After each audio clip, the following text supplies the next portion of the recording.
நம்ம நாட்டோட பிரதமர் 37 வருஷத்துக்கு அப்புறம் ஒரு சின்ன மிடில் ஈஸ்ட் கண்ட்ரிக்கு போயிருக்காரு. இந்த நியூஸ் பார்த்ததும் நம்ம மனசுல ஒரே ஒரு கேள்வி வந்திருக்கும். இதெல்லாம் எதுக்கு ஒரு நாளைக்கு 50 கோடி செலவு பண்ணி டூர் போகணும்? நம்ம வாழ்க்கையில என்னதான் மாறப்போகுது?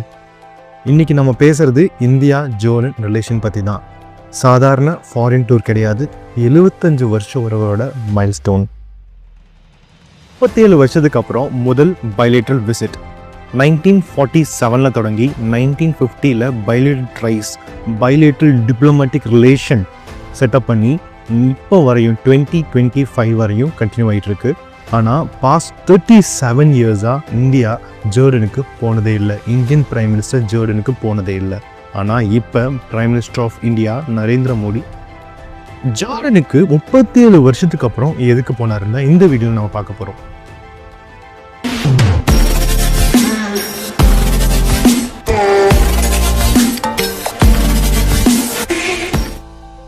Prime minister Narendra Modi and ஜோர்டனோட மொனார்க், ஜோர்டனோட மன்னர் கிங் அப்துல்லா II ரெண்டு பேரும் ஹுசைன் பேலஸ் அப்படின்ற ஒரு பேலஸ்ல ஜோர்டன்ல மீட் பண்றாங்க. இது ஜஸ்ட் ஒரு மீட்டிங் மட்டும் இல்லை, ஜஸ்ட் ஒரு பைலேட்ரல் டூர் மட்டும் இல்லை, இது ஒரு முக்கியமான ஹிஸ்டாரிக்கல் மூமெண்ட். ஜோர்டன் சின்ன நாடு தானே, இந்த ஏன் அதை ஃபோக்கஸ் பண்ணுது? இங்கே தான் ரியல் பாயிண்ட் இருக்கு. ஜோர்டன் ஒரு சின்ன நாடு இல்லை, அது ஒரு ஸ்ட்ராட்டஜிக் நேஷன். அது என்ன ஸ்ட்ராட்டஜிக் நேஷன் நீங்கள் கேட்டால், Syria, Iraq, Saudi Arabia, Israel இந்த மாதிரி எல்லாத்துக்கும் நடுவில் ஒரு சின்ன ஒரு கேட்வே மாதிரி இருக்குது. அதாவது ஒரு ஜியோ பொலிட்டிக்கல் கிராஸ் ரோட்.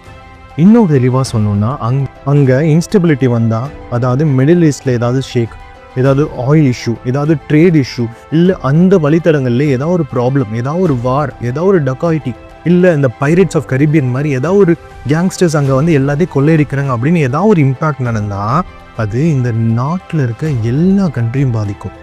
எப்படி ஒரு சின்ன கண்ட்ரி அங்கே ஏதாவது நடந்தால் எல்லாத்தையும் பாதிக்குது? ஏன்னா அங்கே ஒரு கேட்வேவாக இருக்குது. நீங்கள் நல்லா நினச்சி பாருங்கள், துபாய், அபுதாபி இதெல்லாம் இல்லைன்னா எத்தனை தமிழ் குடும்பங்கள் சஸ்டெயின் பண்ண முடியும்?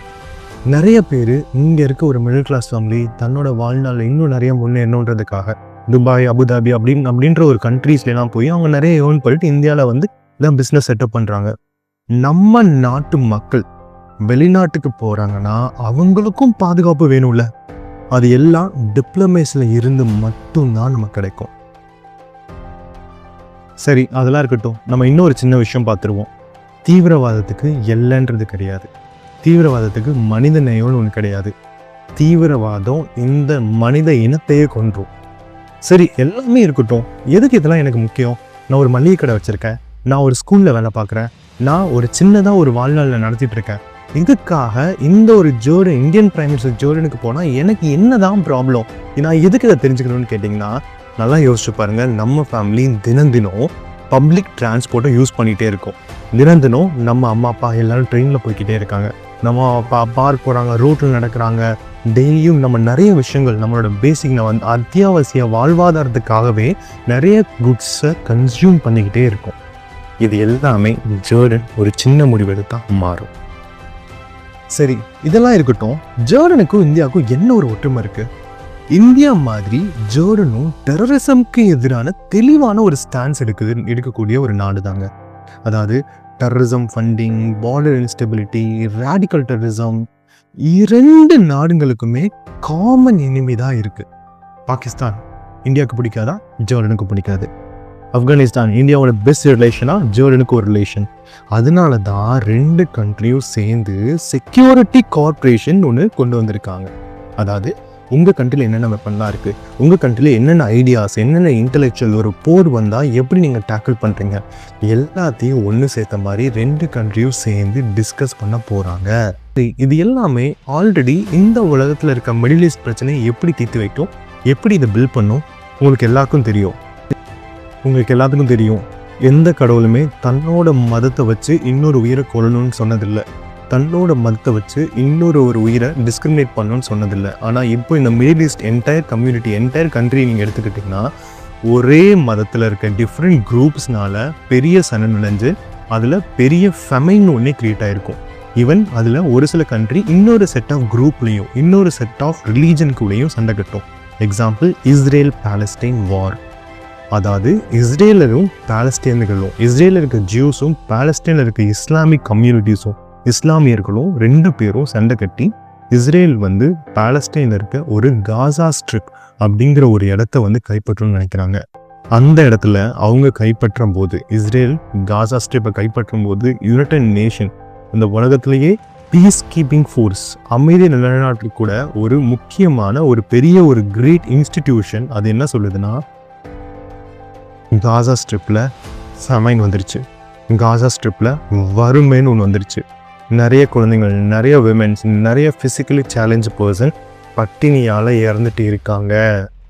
சரி, இந்த நேரத்தில் இந்தியா ஜோர்டனோட ரிலேஷன் மொத்தம் என்ன நடந்திருக்கும்? இந்த கான்ஃப்ளிக்டில் ஜோர்டன் ஒரு கீ மெடிடேட்டராக இருக்கும். இந்தியா என்ன தான் பண்ணுது? இந்தியாவோட முக்கியமான பாலிசி இருக்குது, உங்களுக்கு எல்லாத்துக்கும் தெரியும், நான் அலைன்மெண்ட். இந்தியாவில் எந்த கண்ட்ரியுமே, இந்தியாவுக்கு எந்த ஒரு கண்ட்ரியுமே சப்போர்ட் பண்ணி ஒன் சைடாக இந்தியா எப்போவும் நடிக்காதுன்னு எல்லாத்துக்குமே தெரியும். ஆமாங்க, அதுதான் நான் அலைன்மெண்ட் பாலிசி. இந்தியா இந்த உலகத்தில் இருக்க 2 பிளாக், யுஎஸ்ஏன்னு ஒரு பிளாக், ரஷ்யான்னு ஒரு பிளாக், இந்த 2 பிளாக்குள்ளேயே ரிலேஷன் இருக்குது. நீங்கள் நல்லா யோசிச்சு பாருங்கள், இந்தியான்ற ஒரு கண்ட்ரி யுஎஸ்ஏவோடவும் ஃப்ரெண்டாக இருக்குது, ரஷ்யாவோடவும் ஃப்ரெண்டாக இருக்குது. இந்தியான்ற ஒரு கண்ட்ரி பாகிஸ்தான் கூட சண்டவும் போடுது, பாகிஸ்தான் கூட ட்ரேடும் பண்ணுது. இந்தியான்ற கண்ட்ரி ஈராக் கூடயும் ஃப்ரெண்டாக இருக்குது, சவுதி அரேபியா கூடயும் ஃப்ரெண்டாக இருக்குது. 2மே நடக்குது. அப்போது இந்தியாவில் நான் அலைன்மெண்ட் பாலிசியை ஸ்ட்ரிக்டாக கவர்மெண்ட் ஃபாலோ பண்ணுது. இதனால் என்ன நடக்கும்னா, இஸ்ரேலை கட் பண்ணலை, பாலஸ்தீனையும் இக்னோர் பண்ணலை, ஷியா சன்னி இந்த டிவைட், இந்த 2 டிவிஷனுக்குள்ளேயும் இந்தியா போனதில்லை. இது எல்லாமே ஒரு பேலன்ஸ்ட் ஃபாரின் பாலிசியாக இருக்குது. அதுலேயே ஜோர்டன் இந்தியாவுக்கு நேச்சுரல் பார்ட்னர் இருக்குது. ஏன்னா ஜோர்டனுக்கும் இதே ஒரு ஐடியா தான், ஜோர்டனும் இதே ஒரு விஷயத்தை தான் இம்ப்ளிமெண்ட் பண்ணி இந்தியா இந்த விஷயத்தை தான் ஃபாலோவும் பண்ணிட்டு இருக்கு. இதில் நமக்கு என்னதான் லாபம்? சரி, எல்லாமே ஓகே. ஜோர்டனு கூட ஃப்ரெண்ட்லி ரிலேஷன் வச்சா நமக்கு என்னதான் லாபம்னு கேட்டிங்கன்னா, ஆல்ரெடி ஜோர்டன் கூட நம்ம நல்ல ரிலேஷனில் தான் இருக்கும். நம்ம இவ்வளோ நாள் நம்ம பிரைம் மினிஸ்டர் அங்கே போலேனாலும் அங்கேருந்து நிறையா ட்ரேட், அங்கேருந்து நிறைய ஃபார்மா, மெடிசன்ஸ் எல்லாமே நம்ம டாமினேட் பண்ணி நம்ம ட்ரேடில் நம்மளோட எக்கனாமிக்கு முக்கியத்துவம் வாய்ந்த ஒரு பெரிய கண்ட்ரியாக தான் ஜோர்டன் இருக்குது. சரி, ஜோர்டனில் நம்ம இந்தியர்கள்லாம் இருக்காங்கன்னு கேட்டிங்கன்னா, ஆமாங்க, ஜோர்டனில் நம்ம இந்திய மக்களும் இருக்காங்க. 17,000 இந்தியன் மக்களுக்கு மேலே ஜோர்டனில் இருக்காங்க. அவங்க ஹெல்த் கேர், கன்ஸ்ட்ரக்ஷன், நிறைய விஷயங்கள்ல இருக்காங்க. ஆரம்பத்துலேருந்தே ஜோர்டன் 1947 நம்ம கூட ஃப்ரெண்ட் ரிலேஷனில் இருக்குன்னு நான் சொல்லியிருந்தேன். 1947 இந்தியா பாகிஸ்தான் டிவைட் பண்ணதுலேருந்து 1947 இந்த பிரிட்டிஷ் நம்மளை ரூட் பண்ண ஒரு காலனிஸ்ட் இந்தியா விட்டு கிளம்பும் போதே நம்ம ஜோர்டனுக்குள்ள ஒரு நல்ல ரிலேஷனுக்குள்ளே வந்துட்டோம். ஆனால் டிப்ளமேட்டிக் டைஸ் 1950 தான் ஸ்டார்ட் ஆச்சு.